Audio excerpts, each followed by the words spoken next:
ഒരിടത്ത് ജനനം ഒരിടത്ത് മരണം, ചുമലിൽ ജീവിതഭാരം എന്ന് പറയുന്നത് പോലെയാണ് റഷ്യ യുക്രൈൻ യുദ്ധത്തിൻ്റെ കാര്യമെന്ന് പറയുന്നത്.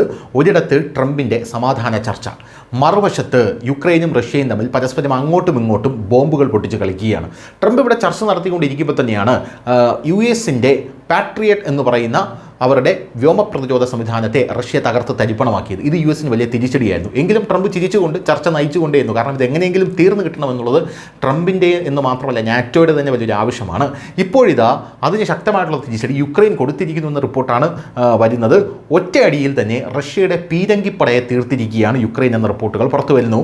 വടക്കൻ സ്ലോബോൺഷ്കെ എന്ന് പറയുന്ന മുന്നണിയിൽ റഷ്യൻ സൈന്യം വീണ്ടും പിടി ശക്തിപ്പെടുത്താനായിട്ട് ശ്രമിച്ചു. യുക്രൈൻ പ്രസിഡന്റ് സെലൻസ്കിയുടെ സൈന്യം വീണ്ടും റഷ്യൻ പ്രസിഡന്റ് പുടിൻ്റെ സൈന്യത്തിന് കനത്ത പ്രഹരമേൽപ്പിച്ചു. ഇത്തവണ റഷ്യൻ സൈന്യം ഒരു ട്രക്കിൽ പീരങ്കി വഹിച്ചുകൊണ്ട് ഒരു പാലം കടക്കാൻ ശ്രമിക്കുകയായിരുന്നു. എന്നിരുന്നാലും യുക്രൈനിയൻ ഷാർക്ക് ഡ്രോൺ ഉടൻ തന്നെ റഷ്യൻ വാഹന വ്യൂഹത്തെ കണ്ടെത്തി ട്രക്ക് നശിപ്പിച്ചു എന്നാണ് അറിയാൻ സാധിക്കുന്നത്. കുർസ്ക് മേഖലയിലെ സയാം നദി മുറിച്ചു കടക്കുന്നതിനിടെ റഷ്യൻ സൈന്യത്തിൻ്റെ പീരങ്കികൾ വഹിച്ചുകൊണ്ടുള്ള ഒരു ട്രക്ക് പെട്ടെന്നൊരു യുക്രൈനിയൻ ഷാർക്ക് ഡ്രോൺ ആക്രമിച്ച് നശിപ്പിച്ചതായി മാധ്യമ റിപ്പോർട്ടുകൾ പറയുന്നു.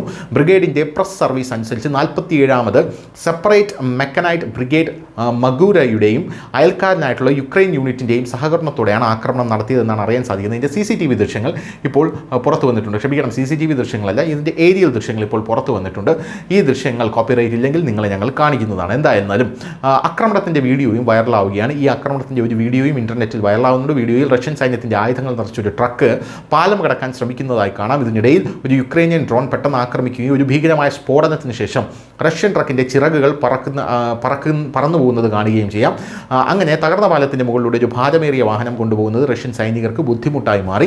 യുക്രൈനിയൻ സൈന്യം കൃത്യമായ ആക്രമണത്തിലൂടെ ട്രക്ക് നശിപ്പിച്ചിരിക്കുകയാണ്. നേരത്തെ കുപാൻസ്കിന് സമീപം റഷ്യൻ സൈന്യം ഒരു വലിയ ആക്രമണം നടത്താൻ ശ്രമിച്ചു. നഗരത്തിൻ്റെ ഇടത് കര പിടിച്ചെടുക്കാൻ ടാങ്കുകളും കവചിത വാഹനങ്ങളും വിന്യസിച്ചു എന്ന റിപ്പോർട്ടുകളും പുറത്തു വന്നിരുന്നു. News desk news India Malayalam.